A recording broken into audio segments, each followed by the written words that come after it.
I don't know. Who was it? Always can't be able to. What example?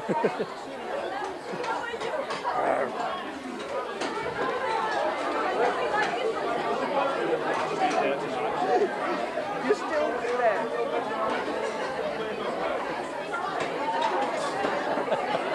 Hello. He's got this infliction. Yeah, yeah. And told me I must be sure to go and see you before I left. It is, isn't it? Just saying to Brian that Joan and I have it in mind that on the Saturday, you know I'm here on Sunday, May the 26th. On the Saturday, we thought we might have a get together with all the old white years. Oh, that'd be magic. Oh, great.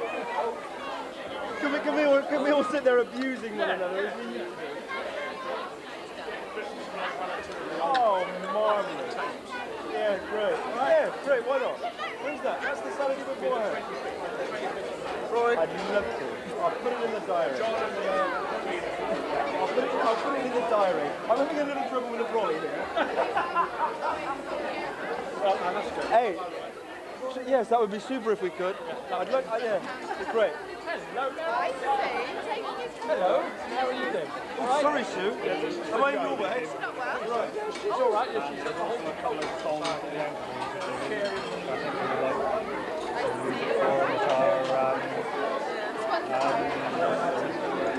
Crafty monkey. Eh? What? You don't got it on.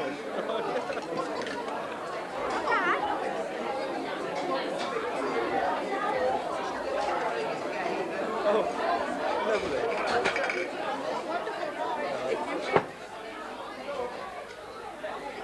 I'll find out how you can get into the church to do it. Because we've got to go out to the church and to discuss it with them. Yeah, that's no problem. If you can get hold of it. When we do that. Isn't it? Because we don't want any posing. Okay. I don't suppose, no. No posing. A nice happy bunch. That's good. Well done. We're happy that it's over. Still more to come, Sam, isn't there?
Dancing, I'm going to extra sing.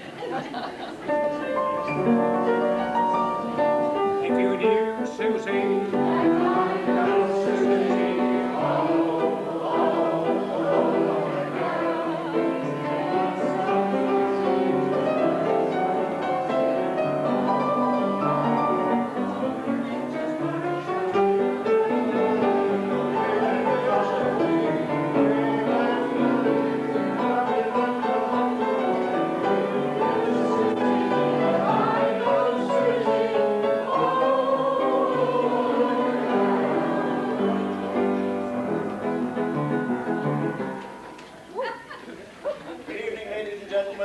think it's just about time we really started.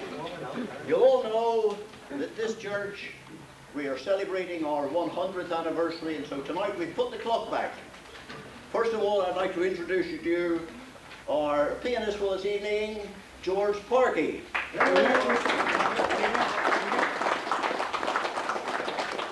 And although he's too shy to come up at the moment, he'll gather his nerves presently.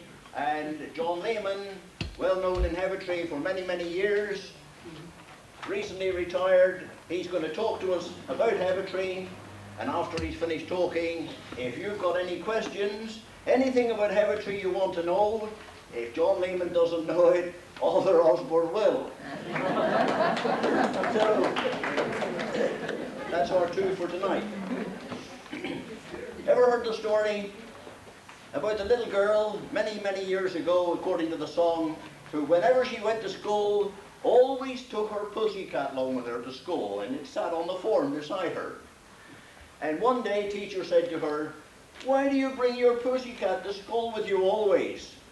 And she said, "I've got to bring my pussycat to school with me because Daddy wouldn't buy me a wow wow wow wow. Daddy wouldn't buy me a wow wow wow wow. I got a little cat, I'm very fond of that. I'd rather have a wow wow wow wow wow.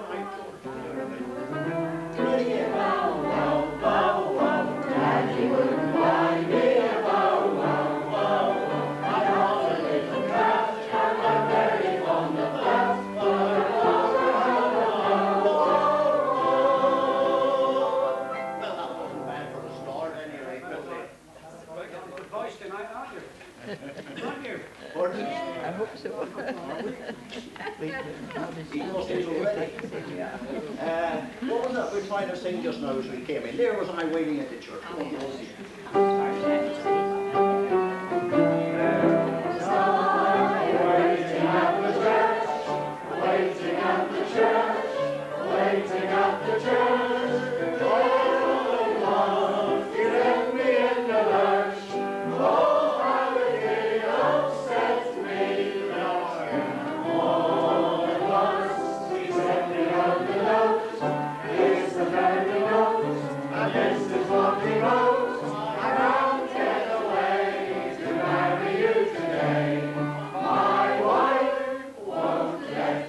Once again.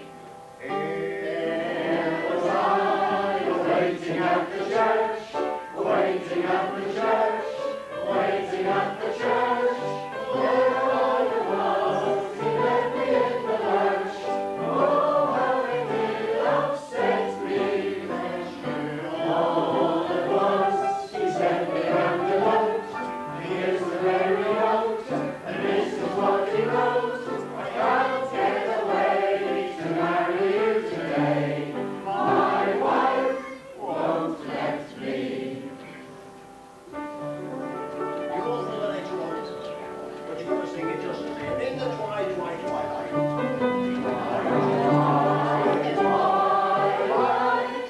out in the beautiful twilight, we all go on a walk, walk, walk, and the birds will talk, talk, talk. As the night they wander, just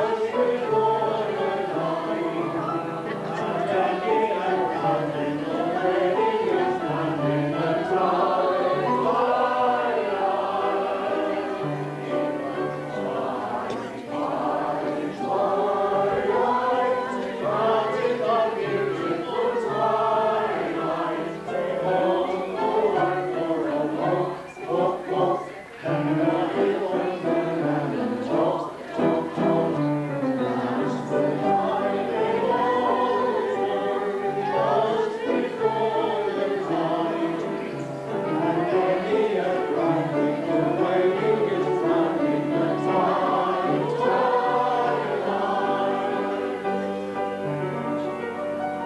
Dozens of the old songs, and we were wading through and trying to find which was the best ones, and somebody said it's no good, they don't know that one. That's too old for them, but we seem to have picked the right ones, haven't we? Yes. You know them so far. On the next one, she's my lady now. She's my lady now. She's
I said to George before, on a night like this, anything might happen, and it probably will. And so I'm changing the program already. Has anybody got a favourite they think we might be able to sing? Down at the old Bullenbush. Down at the old Bullenbush, run along with them.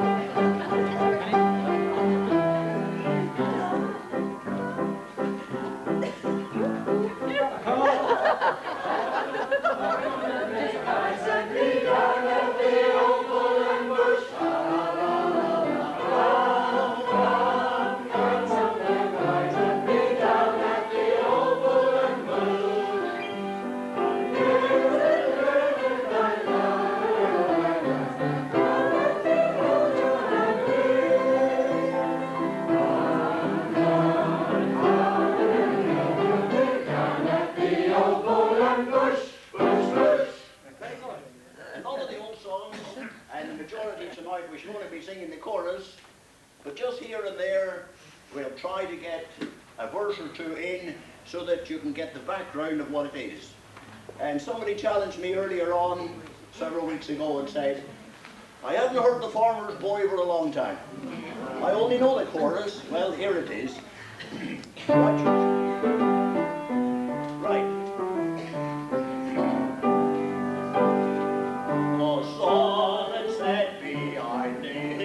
Across yon dreary moor, when weary and lame a boy there came up to a farmer's door.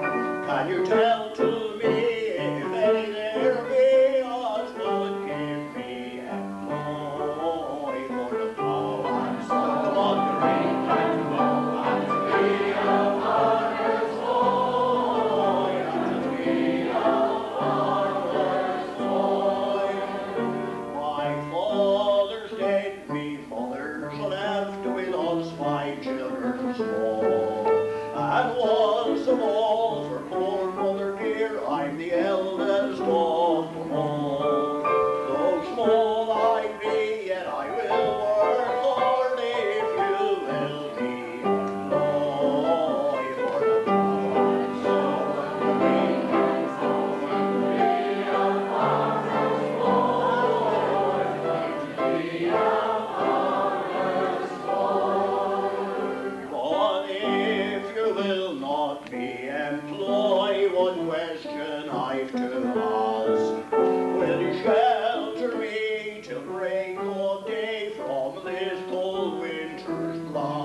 cheek. For those who will work, 'tis hard to hold on under for employ. For the plough and sow and the reap and sow and the tree of farmer's boy and the tree of farmer's boy. In course of time he grew a man, the good old farmer died.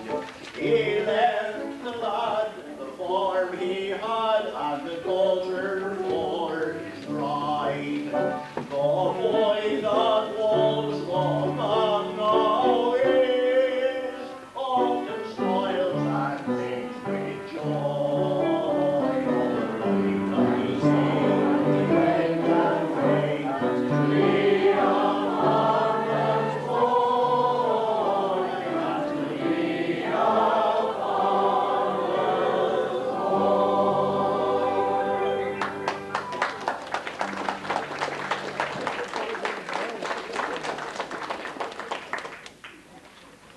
Well done, Sam. Who was it said the best laid plans of mice and men? Because I've got something in my mind all nicely organised, and this afternoon Sue says, no, I don't want to do it that way, because we wanted the ladies, the chorus girls, if you like, all sat up around here, and they said, no, they didn't say I'm shy, Mary Ellen, I'm shy. But now the ladies from the Women's Own are going to entertain us with a few songs. You've got the pink sheets. Whenever they sing one, you're coming in as well. Right, ladies?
once more. Thank you, ladies.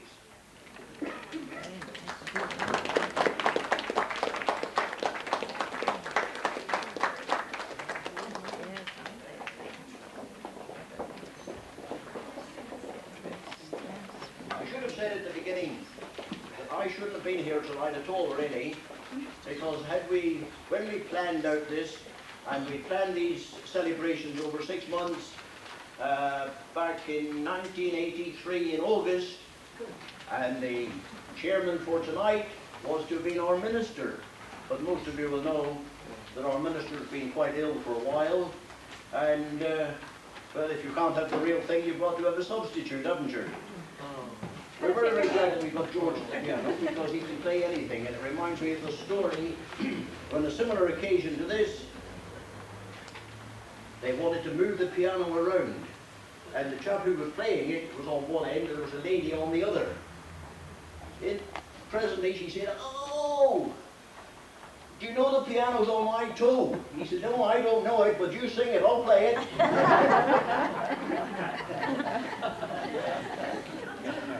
Now, to give your voices a rest, and your ears as well, please welcome Mr. John Lehman.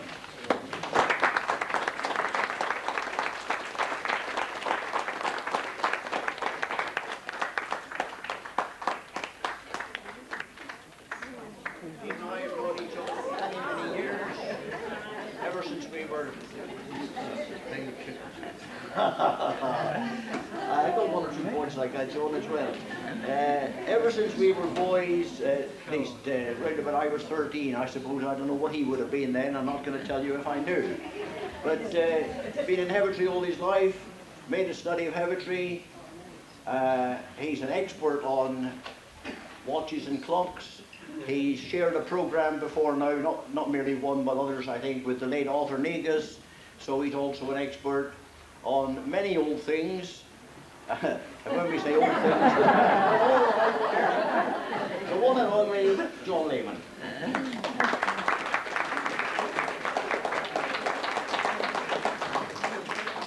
Good evening, everybody.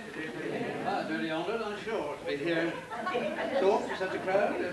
My moustache does fall off. Don't laugh too loudly. I'm having problems. Well, now, it is recorded that Heavitree is a very pleasant village on the eastern side of the city of Exeter, from which it is distant about a mile, and contains a number of neat and handsome residences occupied by persons of respectability. Now, that is how Heavitree was described in 1850, sorry. Because 100 years ago, there were many large houses in Heavitree and very few small ones. Heavitree was a very large parish, enormous, because if you think of Stoke House on the top of Stoke Hill, that's where the Saunders family lived, and old Miss Saunders, who was the last one there, she used to come to church on Sundays in her carriage with 2 horses, carriage and pair. She used to go to Heavitree Church. This was in the 90s. Well, if you start up there at the top of Rosewarne Lane and come down, on the left-hand side, that is in Heavitree. And if you go up Elmside, across Postal Road and down Bearing Crescent, and then Lyndhurst Road, Victoria Park Road, and you go down to the river, and then back along towards County Square, and come back around and take in Blue Ball, and Middlemore, and the whole of Whipton, and go on back to where you started, that is, or was, Heavitree. That was the parish of Heavitree.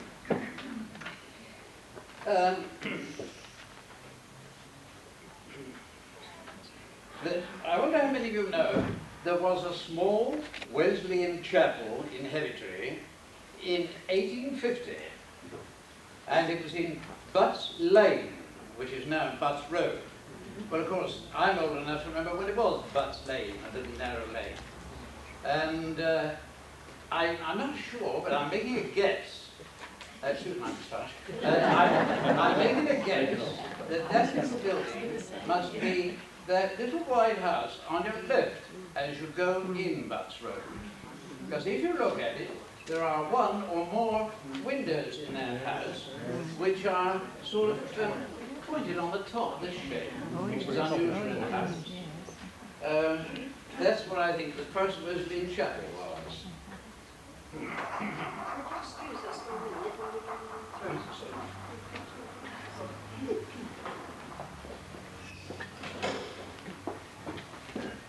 So 100 years ago, 4th Street was very different now, and from North Street down, that used to be 2 little streets. The one on the right, there was a row of cottages down the middle. They were demolished in about 1845, and very few people seem to know this. And I can remember when I was young hearing Father talk about this, and I asked him, well, which was 4th Street? Oh, he said 4th Street was the one on the right, because all those little houses and shops faced that way. But he said the other little road was a little small lane. He said they always called that back lane. So 4th Street and back lane.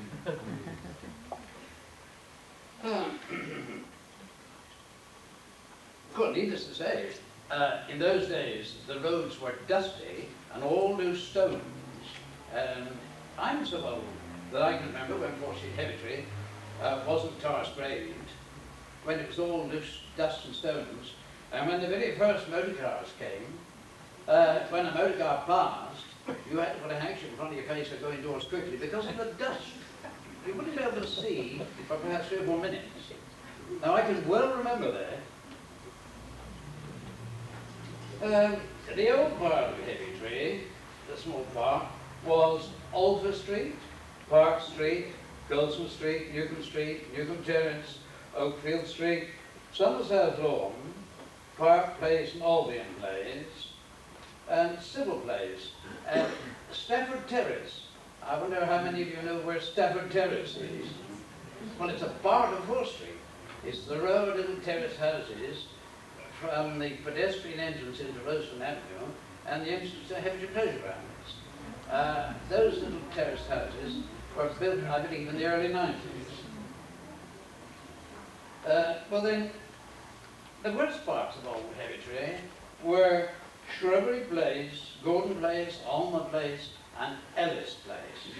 Now, I don't know how many of you can remember them. Yes, well, they were little dwellings with metal 40 front doors. Gordon Place, there was a little arms, you just press your thumb and open the door. And they actually, in Gordon Place, they had one tap out behind for 3 cottages, for 3 dwellings. And they had one toilet for 3 dwellings. A little square wooden hut, like a little allotment hut. That's Gordon Place. Alma Place and Ellis Place were better. Well, Ellis Place was on the left, behind the National Provincial Bank, National Westminster Bank. And that little place, apparently, was always called Rat Alley. Yeah, 100 years ago, that was known as Rat Alley. And at one time, the baker that was there before Annie, he used to give the boys a penny. A penny was quite a bit of money in those days for a boy. He used to give them a penny for every rat they could catch. And it was a sport in that back lane, when my father was a boy, the rat catching in Ellis Place. I don't know whether any of you ever heard about that before. Now, the Heavitree Council office was in Church Street. If you're standing with your back to the Heavitree Brewery offices, with that Civil Place opposite you, the house on the right is the house that was the office of the Heavitree Council. And the council chamber was the front room upstairs. I did see it a few years ago, before it got altered. But that house and the 2 next to it are owned by the council. And they've made several alterations there over the years, improvements. But on the roof of that house, there was a little platform. And on that platform was where the man would climb up to put the flagpole in to hoist the flag when it was the Queen's birthday and things like that. That was there until only a few years ago. The Heavitree Council, like all councils, came in for a tremendous lot of criticism. See, my father married late in life, and I when I was in my late teens and 20s, he was an old man to me, and I often used to hear him talking to men his age, and very interesting things I heard too. And of course the Borough Council came in for criticism, and the leader of it, he was a proper old no good most of his time, so it went on. But they did two outstanding things of merit, that old Heavitree Council. One was Heavitree Pleasure Ground. Now they bought the ground, they planned it, they did everything. And they had a ceremonial opening for it, about 1908 I think it was. And I have a photograph, I brought the book along with me if any of you would like to see it later, of the council all set out to have the photograph taken. And they marched from the council offices down to Heavitree Pleasure Grounds, and they were led by the band of the 1st RV, the 1st Volunteer Rifles, as it was known then.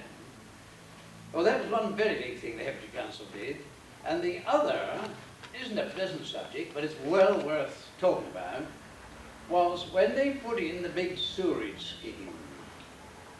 And I'm not quite sure of the date, so don't go attacking me afterwards and putting letters in the paper, but I imagine it was in the 90s, perhaps the early 90s, and they put a sewer in from Postal Bridge right across and down Butts Road. Now, or Butts Lane as it was then, and that sewer had to be tunnelled under Hammond Lane. And the point in Hammond Lane, which is up at Sweetbriar Lane, and that sewer must be very deep there, because you know that a sewer always has to be hauling. It must never be going uphill. And they took that sewer right under Hammond's Lane, and under Heavitree Pleasure Grounds, and out under 4th Street, and then down under Butts Road, and the... Oh, it's got to be there.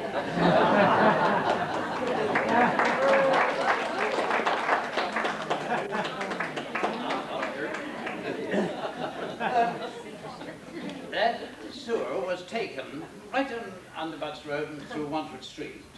Now, you know at the bottom of Wanford now, there's like a great big square roundabout at the very bottom, and across the other side, there's fields, plain fields and whatnot. Well, at the back of those plain fields is where the Heavitree Sewerage Works was. Well, it was called a farm, it was always called Heavitree Sewerage Farm. And those fields, I wonder how many of you remember the name of those fields? Trophy field. Chalfies, yes. Yes, it was called Chalfies. And that's a word that's disappeared altogether. You never hear it now. But that sewerage scheme was a tremendous thing for a little council like Heavitree Council are doing. I told you when you're standing outside Heavitree Brewery and looking down that little place called Civil Place, the council offices were on the right. Well, way behind that, a little way down, and the building still there, was the old Heavitree Mortuary. It's a smallish building, got a ventilated roof to it, but that's something that very few people seem to know about. Well, not very interesting, is it? No. There was, before this wonderful sewerage scheme, because things were pretty bad in Heavitree, and my father remembers it well, and I've heard him talk about it over and over again, how a lot of the toilets in the smaller places weren't like we have today. There was no water in the bottom of the pan line, it was just a hole. And all the smells came up there as well as everything that went down. And the brick sewer, there was a handmade brick sewer under the pavement on the right hand side going down here, outside what was my little shop. And I have seen bits of that sewer now and again when there's work's been done. And it went right down Heavitree, and then it turned in towards Heavitree Pleasure Grounds, and it went down Whipton Lane, under the lane there. Some of that was seen all not very long ago. But when it got to the bottom of Whipton Lane, where it turns left, it went into a field, which father said was always a smelly old swamp. He said, you never went down past that on an hot day. Because the sewer emptied there. And all the liquids from it ran down over and into the brook that went under Heavitree Bridge. And that was what things were like before the big sewerage scheme was done in Heavitree in the 90s. Heavitree Council also, besides the pleasure ground, they widened North Street. North Street, as we know it today, is quite a wide entrance, but it was a narrow entrance, and they demolished two fairly large houses there. And now, as you go in North Street, if you look on the wall on the left there, you can see the stone commemorating when it was finally widened and the new North Street opened. Heavitree Bridge was a hamlet, you know, and it was a hamlet, well, right up to almost 1930. And at one time, I can remember when there were enough families down there that there were enough boys to have a football team. Oh yes, and there was a cricket team they had in the summer. There were several well-known families down there, any of you old Heavitree people, the Brooms and the Brewers, the Rees, and so on. And of course that area of Heavitree Bridge, well, in the old days was always known as East Watford. And of course the hill is East Watford Hill. It's called that, whereas when I was a boy it was always called Heavitree Bridge Hill. But its correct name is East Watford Hill, and the area of Heavitree Bridge was East Watford. And what we call Watford, that was West Watford. Now, when Father opened our little shop, that was in 1887. That isn't 100 years ago. It was only about 97, I think. But when he opened that little shop down here, he put a clock in the window. Every watchmaker used to have a clock in the window in the old days. The old thing like you have in a school or on a railway station. And it was there right up to the night of the Blitz. But that morning after the Blitz, I swept it out, all in pieces, because we lost all the shop front. But that clock was the first public clock in Heavitree. And I've heard many people, when I was young, talking to Father, say what a wonderful thing it was to have that time in Heavitree. Makes you think, doesn't it? Heavitree Church, when their tower was completed, they had a clock installed in the tower. A beautiful clock. It's there now. A really massive, great piece of machinery. And it used to chime the quarters, just like Big Ben, on the bells in the tower. But when it went wrong, we always kept it going for them and never charged. And so, you know, sort of serviced it and all that. But at any rate, after the war, a lot of things began going wrong, and they've never been able to afford to have it done. Like so many church clocks in the diocese. They're not really wanted now. It's just nice to hear them or see them. And I don't suppose that clock will ever go again. Although it's only 80, 85 years old, I think in 1901 it was installed. And it was paid for and given by a man called Sampson. There's two names in Heavitree, in old Heavitree, that were quite outstanding. Or perhaps three. One was R.N.G. Baker, Heavitree Brewery. He lived in a big house just opposite here, the one Holsworth lived on. The other was this man, Sampson. Now, Sampson had a brickyard off Postal Road, up behind Edison's Road School, in other words. And there's a little lane going in from Postal Road. In the last few years, has had a name plate put up, Sampson's Lane. A lot of the houses, the small terraced houses that are built of brick, and that were built in the very late 90s and in Edwardian times, the first 10 years of the century, all those bricks came out of Sampson's brickyard. And the builder that built most of those houses was called Pengelly. And Sampson and Pengelly were two well-known names in Heavitree. And they were both very good to the parish. When Sampson died, he left enough money for the clock to be installed in Heavitree Church Tower. And it was just over £1,000 then, in those days, to install that clock without any dials. Well, that was a lot of money. I mean, that would be like giving 70 or 80,000 now. Well, Father's clock was the first clock that supplied time in Heavitree. Then came the Heavitree Church clock. And it's very interesting that it was only in 1930, now to me 1930 isn't very long ago, but it was only in 1930 that wireless came in, we call it radio now, But when that was invented and came in, we used to get the time signals. Well, it was usually Big Ben in those days, for the first few years. That was the first time that the people of the country really had the time given to them. Before that, they relied on the churches. I can remember when I was a boy, how on Fridays, which was market day, and market day was something in extra in those days, how the bunnies and traps coming in would stop, and Father always engaged a little fellow one morning if they wouldn't let us place. He engaged him, told the ponies. Well, anyway, the clergy from Farrington, Buckbeer, Aylesbury, Woodville, all around that way, you know, they would stop outside and come in, pass the time of day with Father, and out would come their gold watch, and they look at the clock and the watch. Make sure they had the right time, because the first thing they did when they got back to the village was make sure the church clock was right. We had stuff like the parish at the time. And these old church clocks did this job for over 200 years. There are quite a few church clocks still going that are over 200 years old, like Exminster, Broadcliff, and also I could go on and name them all. Wonderful old bits of machinery. I tell a little story about the one at Woodbury. The vicar rang me up once and said, could I come over and put it right time? They had a very important weekend coming. The bishop was coming to confirmation service or something. So I went out on the Friday evening, and their sexton that looked after things and just wind the clock, he was ill. Well, these church clocks aren't easy to put right time, and you can't turn hands around, you can't get at them. When you get up inside, you can't see the hands, you don't know what time they are or anything else. But this one was 10 minutes past.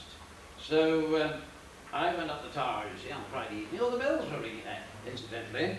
And as I was going up the tower, first I came to the ringing room where all the ringers were, and I looked at them all the way around. I didn't know any of them, so I went on up. Above that was the clock room, and above that was the belfry where all the bells are. Well, I went in the clock room. Because the clock was 10 minutes past, I stopped it, you see. I stopped the big pendulum. And the pendulum weighed about 3/4 of a hundredweight, but I stopped it, and I was going to time it exactly 10 minutes and start it again. And I hired the pendulum just a tiny bit because it was losing. Gaping rather, let it down. And, do you know, after I stopped the clock, and I was standing there waiting for 10 minutes to go by, the ringers started ringing again. And, well, when the ringers start, they go down the scale, you see, and they do this 3 or 4 times, perhaps 7 or 8 times, until they've all got the touch right, and they're swinging nicely. Then away they go into all the changes. But they'd only done about 3 rounds down the scale like that, and the tower swayed so much, and I was going to and fro like this, the clock started. Yeah. And the pendulum waited. Well, more than a half a hundredweight. Yeah. And I've spoken to many architects about this, and surveyors and whatnot, and said, how is it that church towers don't fall down? And they smile and laugh and they say, oh, well, don't you know? If the tower didn't do that, it'd fall down. And it's true, they do all sway. I have been on the roof of the cathedral tower, and that one moves quite a lot. It doesn't sway, it sort of lurches.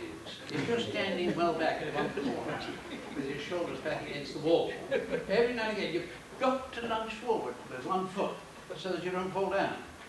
And if you can stand and look up at that tower, you can't see it move. But if you don't believe me, you get permission to go up.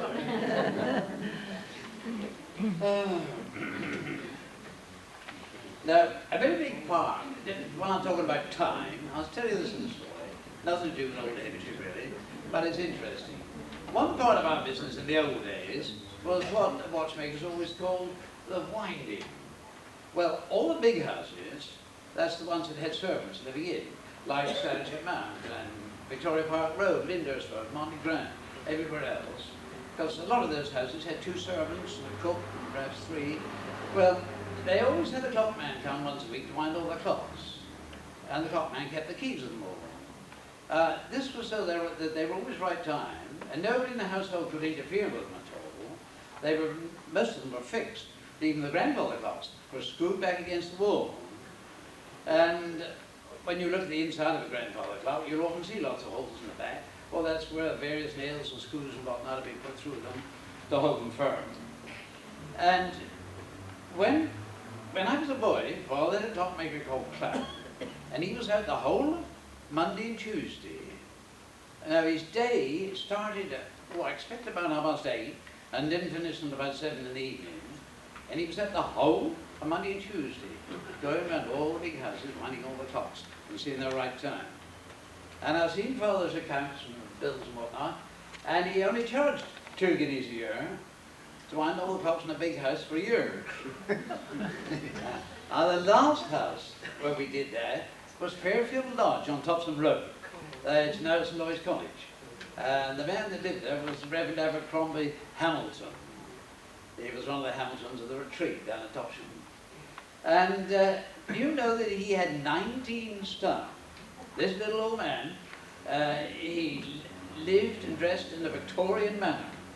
And he dressed every night for dinner, although he was all on his own. But his 19 staff were 3 gardeners and a chauffeur gardener. Then he had kitchen, well, there was a cook and 2 kitchen maids to do all the cleaning in the kitchen open. My great big kitchen, sort of thing you see on a pantomime. But the place was run beautifully. Oh, and he had a butler. Now, we wound the clocks there up until just before the outbreak of war in 1939. And I used to go down when I cooked because I liked going down there. It was rather nice because you go around this great house and wind all the clocks. And I always went, the last one I always wound was the one in the butler's pantry. Now, the butler's pantry in these large houses was a fortified room. There were iron bars on all the windows and a couple of locks on the door and everything, all the silver, and the wines were all kept in there. I go in there to wind the clock, you see, the last one, and while I was doing that, no butler produced, he turned around and came a nice bottle of sherry, and I used to have a glass of sherry with him. Oh, you know, that was the end of an era when that came to an end. The new estates in Heavitree, which all came in the first few years of the century, a few of them in the 90s, but they're definitely not 100 years old. First was what was always looked upon by the old Heavitree people as the big Port View estate. Now that's Church Terrace, Baker Street, Berwick Road, on the top Magnan Road, and Holden View Terrace, and on the bottom. That square block of houses, when they were new, they were looked upon as wonderful little houses, and a very fine place to live. There was a house there called Port View House, a big one, and a builder bought it and demolished it, and built that estate. And nearly all the bricks up there were the ones I was telling you about, Sampson's. But it was a very big thing in Heavitree when that estate was built. And then, of course, the rest of Cross Park Terrace, and so one can go on and name. When I was a boy, in fact, when I was in my teens, I expect, I could stand in Heavitree pleasure grounds and not see a house. All you could see were the backs of the houses of Cross Park Terrace. They showed. When Victor Street, that was there. But other than that, there were no houses. I mean, Charge Road and all those other roads, everything, all that, to me, is frightfully modern. Built for the war, too. Here's a few little facts about 4th Street, Heavitree. There was here a William Bolt, a saddler and harness maker. Do you know, he was still there when I was a boy. And he was in the shop. It's on your right as you go into the car park down there. The gun shop, they have been using it as a sports shop. Well, that was a saddler and harness maker for years and years. Then there was John Broadmead. He was a tin plate worker. And William Chorley, he was a blacksmith. There aren't very many people know this. Beside the Royal Oak, this side of the Royal Oak, there used to be a gangway went in. And a little way up there on the left was the blacksmith's shop that William Chorley had. Now, he was a grandfather of Harold Chorley, who some of you may know and remember was such a good tennis player in the days of the tennis week. Well, that was his grandfather. I brought along a book with me, but you can have a look at it if you like. There's a photograph there of this old blacksmith standing outside his shop. And then there was Aaron Davy, a shoemaker. Anybody ever heard of him? You? Well, here's the best bit. There was Henry Hitt. He was a builder, undertaker, grocer, and draper. That's a mixture. He was in business in 4th Street, Heavitree in 1850. That's in a book that I have. Well, the lovely mixture, isn't it? And then there was Caroline Middleton. She was a lodging house keeper. I don't know which house it was. Oldfield Road. Where? Oldfield Road. Is that so? I knew that. They were caretakers of this church when I was a kid. Really? Oh, that it was her. But she was there in about 1850, 1860. No, but it's in this book. It was, the book was published. No, that's not the Middleton family house. Mine's a much later one. Much later. Because I've got this out of this old book, you see. When I read these things, it makes me think. I wasn't disputing it, but the familiarity of the name. Yeah. Middleton. I can remember Father often talking to him at his age and saying, of course, they used to grumble with everything. It was the worst government we'd ever had. I know everything was wrong. But he said, I remember he talked to a fellow called Charlie Ash. Some of you may know that name, Charlie Ash. He died on Pinot Road. Well, he used to play rugby in the 90s in the Heavitree rugby team. I got photographs of them. But I can remember Charlie Ash talking to Father, and they were saying, oh, what a shame it was when they did away with that lovely path fields. And then they used to go on and say, well, remember on a Sunday afternoon we used to go over there, and also they go on and on about it. Oh, they said it should never have been done. They should have allowed it. And that was when they built Ladysmith Road. Now, of course, my generation say, oh, what a shame it was, these whipping path fields. And then there was Richard Tufhill, a surgeon, and 6 Centenary man. I don't think anybody would know him, but some of you, like me, might remember his daughter. I remember her when she was elderly. She was the guide and whatnot down at St. Nicholas Priory. And she was a great character, very knowledgeable, nice to hear her talking. And she had a tame jackdaw. You remember that? No, she had a tame jackdaw. Tufhill. And the last one I thought was interesting, William Woodbury. He was a Bath chair proprietor. That came 4th Street, Heavitree in 1850. We should have known where to cast. Now, the last little thing I'm going to read to you, if I can, it's rather wonderful. This parish was the birthplace of that eminent divine, Richard Hooker. He was born here in 1553. That's hundreds of years ago.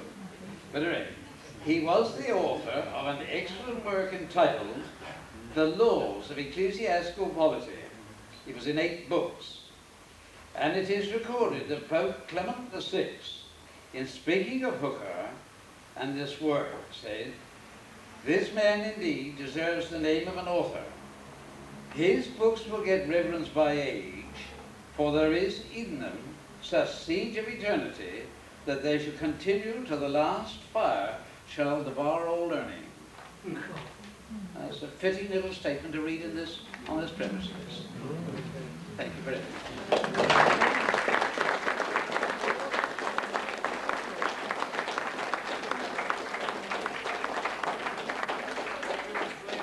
Well, a very, very interesting talk. But before he goes back, anyone got any questions on Heavitree you'd like to ask him? He may not know the answers, but it's worth trying.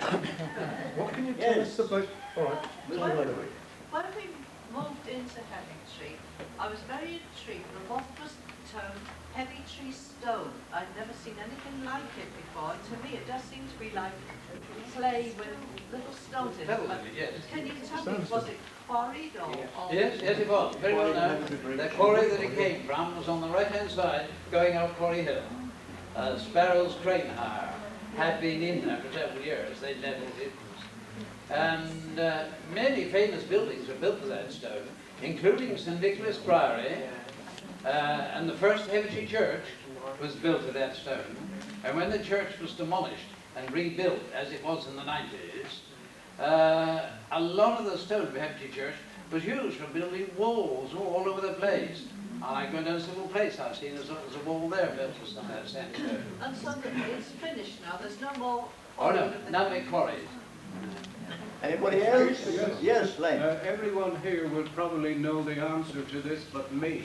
What is the origin of the name Heavitree, please? Oh, well, there is no one single answer to it. In this very book that I've taken quotations from, the book was written in 1850, and a very famous book. It says there that it could have been because there was a very heavy tree where the gallows, where all the executions took place. But there doesn't seem to be any proof at all. Yes, it was, that's right. And it was the old church house. Fine house, with a very big garden. And where Kingsway is and Stanway, right. Yes, they're built in the gardens of that house. Yes. And the man there was a bit of an explorer. But he used to go to Spain a lot. And he wrote some wonderful books on Spain. And there is in Heavitree churchyard a large tombstone to commemorate where he's buried. Yeah. When we came here, in Church Street, they lived in Church Street, a very elderly little man who was one of the gardeners. He told me one day, several years before he died, he was one of the gardeners in the old house just further down the road. Yes. I expect he could have told some interesting when stories. I was a little boy, it was run very nicely, that place. Well, I was on the old-fashioned lines. Yeah. Bob Sandstone? One of maybe the only milestone in Exeter suburbs, is in Heavitree, opposite Cross Park Terrace House. That's right. Yeah.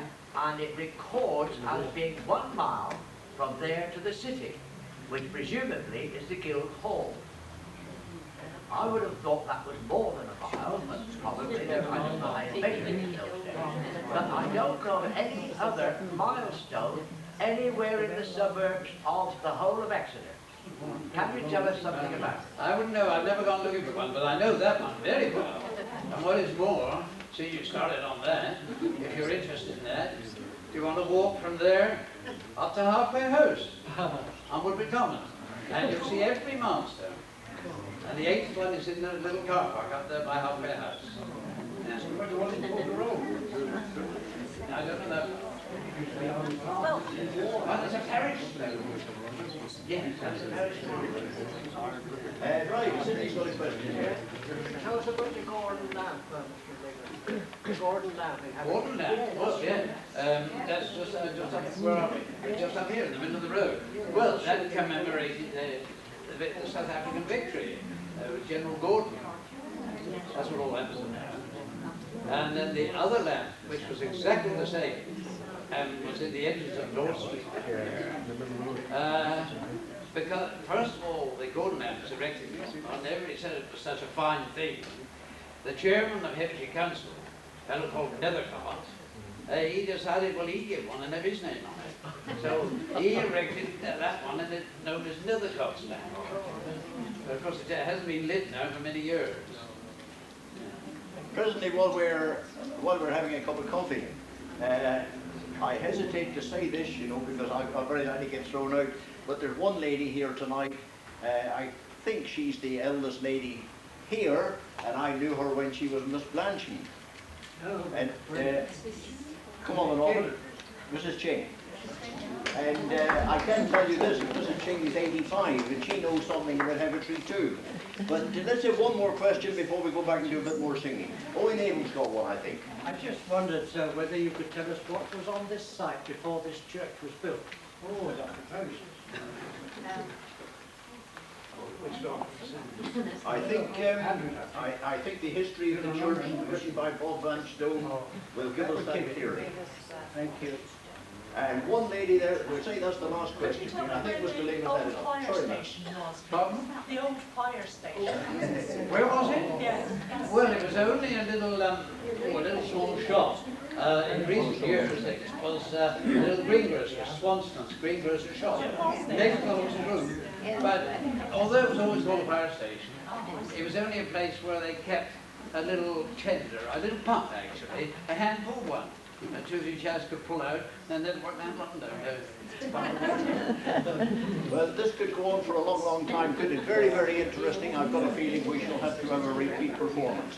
But I'm sure we are very, very grateful to John Lehman for coming along. And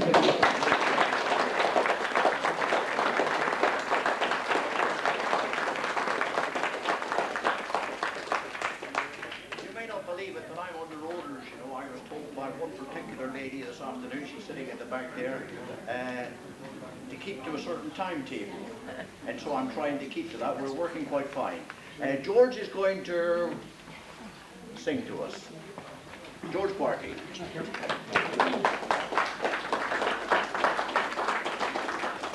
Thank you very much. Can you hear the back? I don't know. They won't reach over there, George. Is it all right to use it?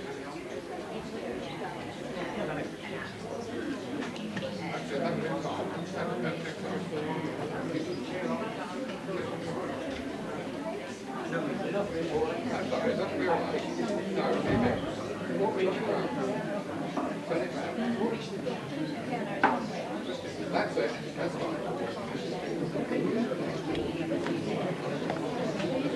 I'd like to sing you one of Turner Layton's songs. Turner Layton, he sung some lovely songs, and this is one of his. It's over 50 years old, going back a bit, you know, and I hope you know it. It's called Was It a Dream?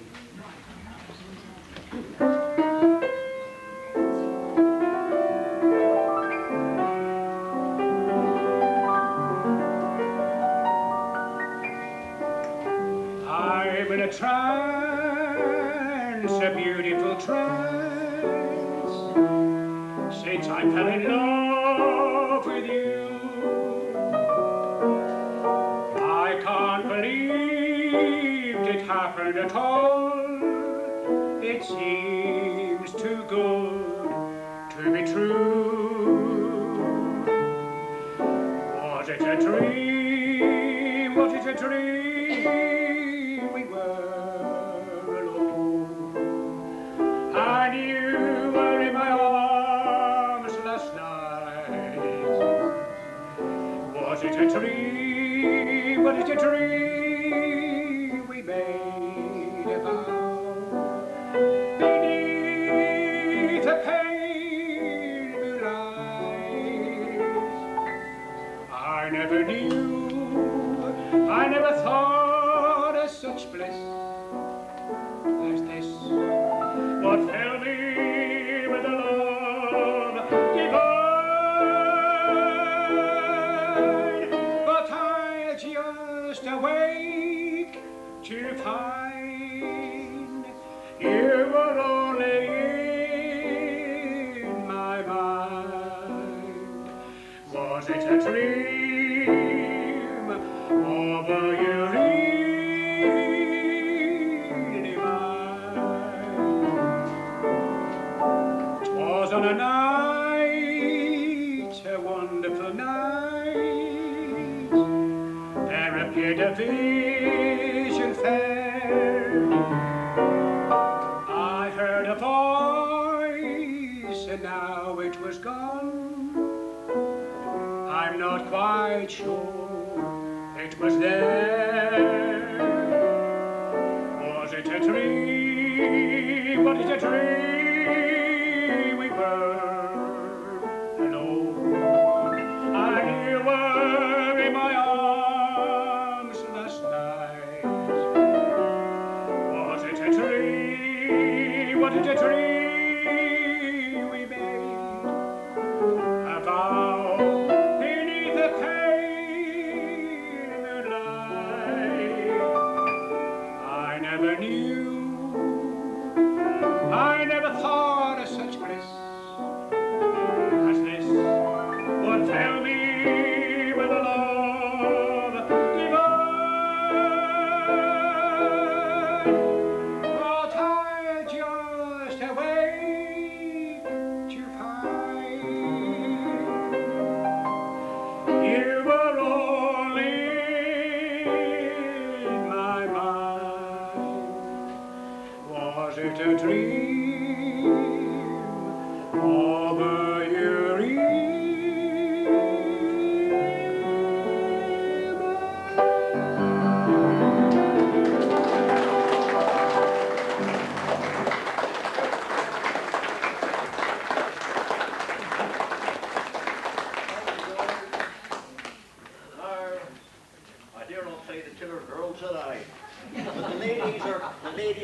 right. And you're going to join in again. Thank you, ladies.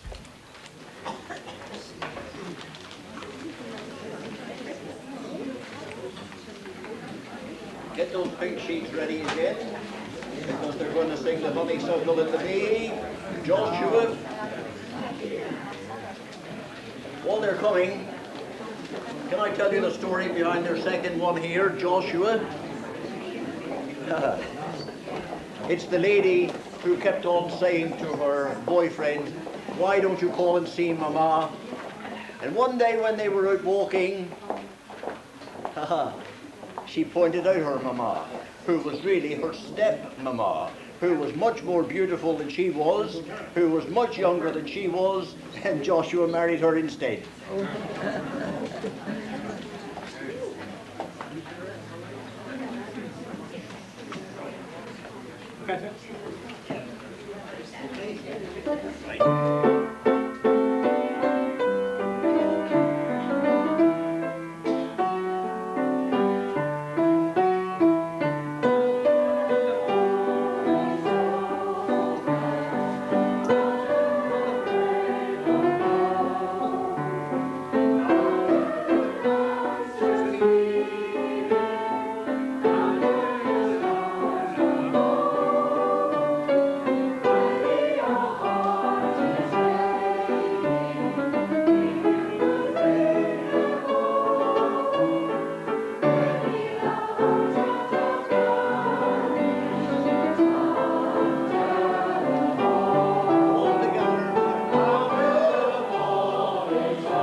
I think we've had some of the old timers tonight, and I'm not referring to the ladies. Some that you haven't sung for a long, long time, haven't we? And perhaps we've got time just for one or two more, because we can get through these very, very quickly. How long ago was it that you sang If You Were the Only Girl in the World? All right, come on then, George.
An old man gazed on a photograph in a locket he'd worn for years.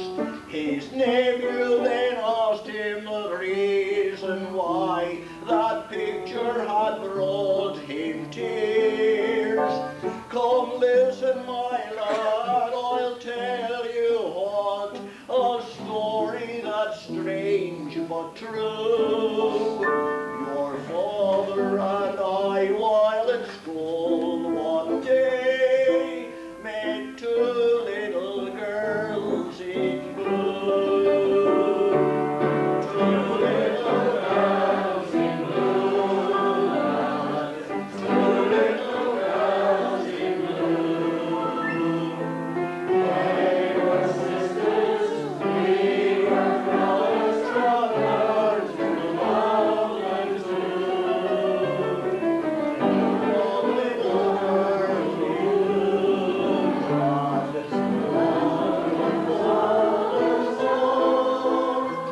We gave your mother, I married the other, and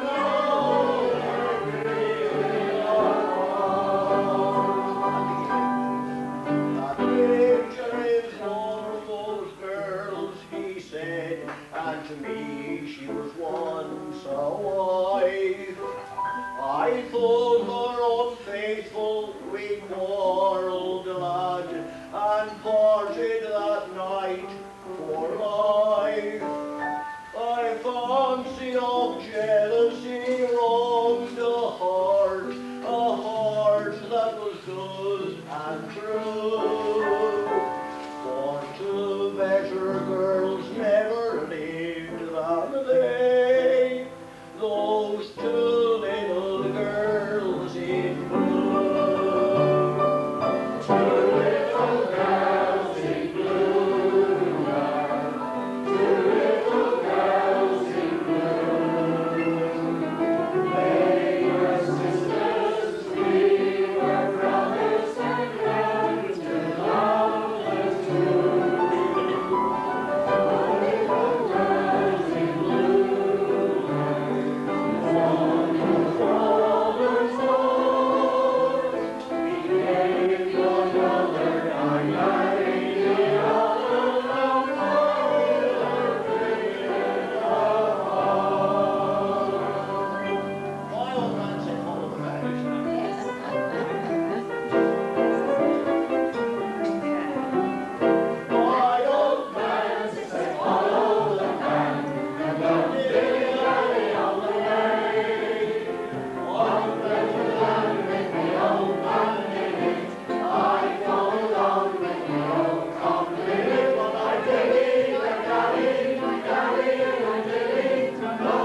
was, come on George, let's have it this time again. To lonely black eyes. Oh, what a surprise. Only for kissing and flutter match wine. To lonely black eyes. Anybody got a special? Garlic Kentucky. Garlic Kentucky. I'm garlic Kentucky.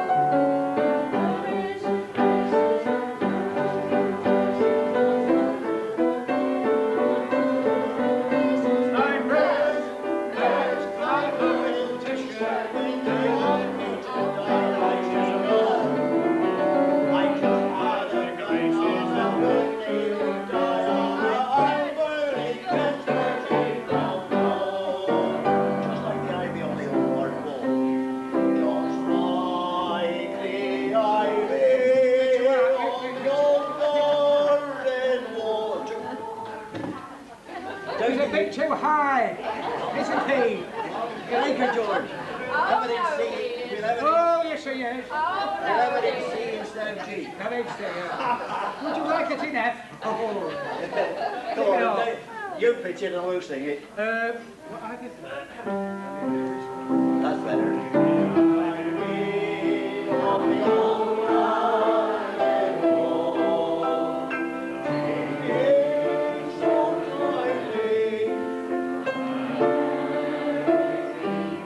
Too low.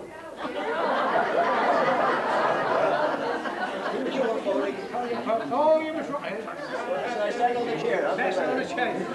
You think we ought to have another song, don't you? Yes. Any other requests, by the way? Nelly D.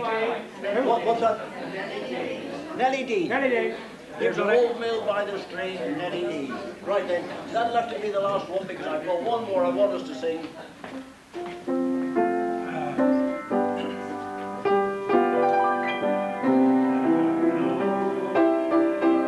That's too high.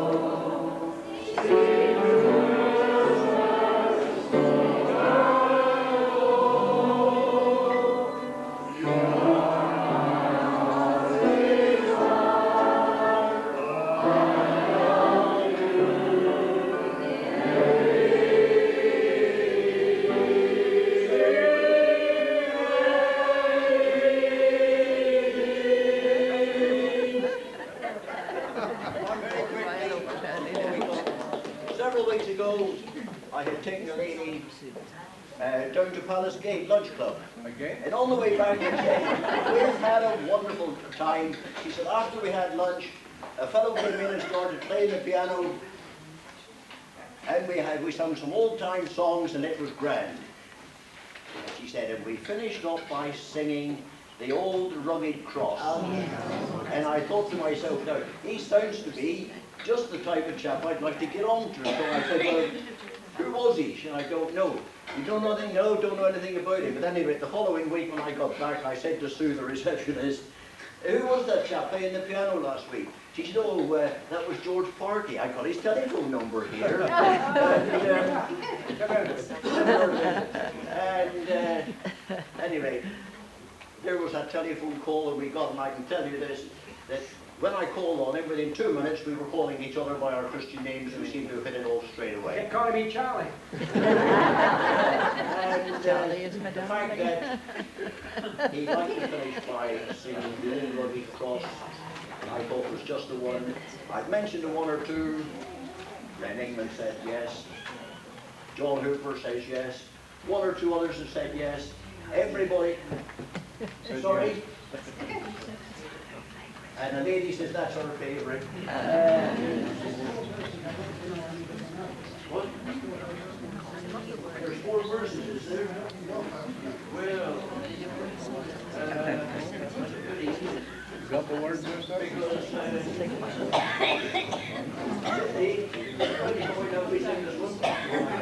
You got it. You know his voice. He's shy. I think you know the words. Try to follow me. Come right in all the time if you can. Go on.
Nearly 100 years.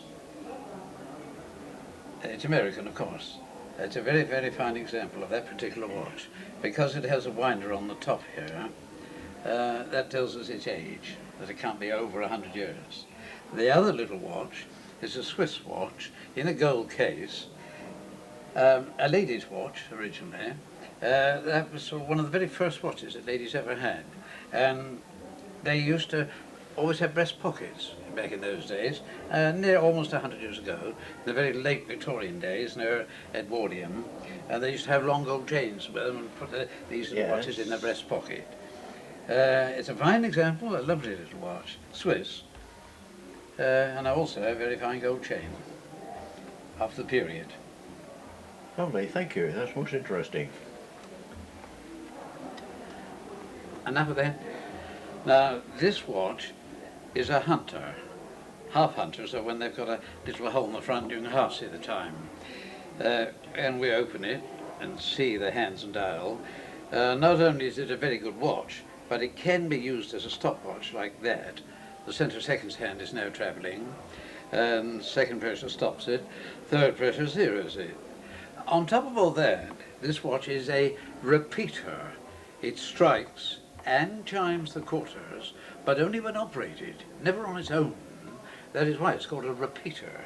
I will operate it, and then you shall hear it strike. It will strike 9, and there's a long pause, and we shall hear the 3 quarters, each going ding dong, ding dong. We're off.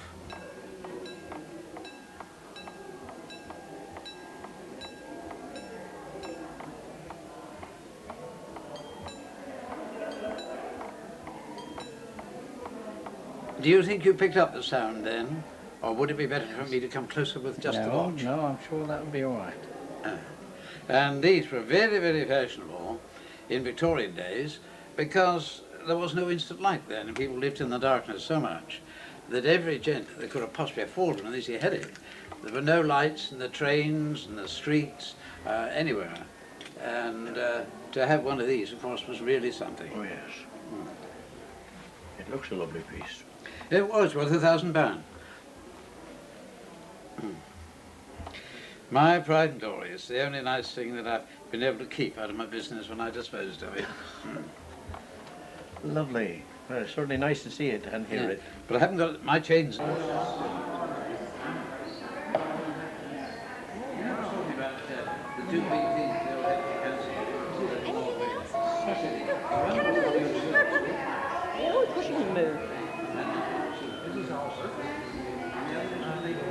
Very special watch.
That'll be 87 yes. In May.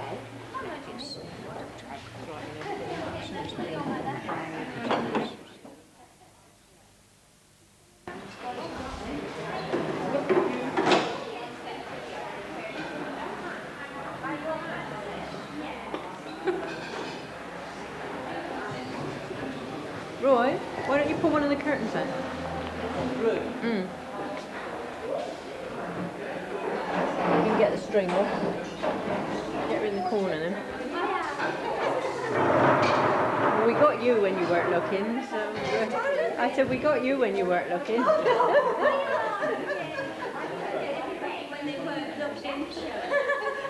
I said to Roy, I said she looks like Eliza Doolittle sat there. That'll do. Get Yeah, Liz. Well, at least it's something a bit plain. No, she's not blue because of her apron.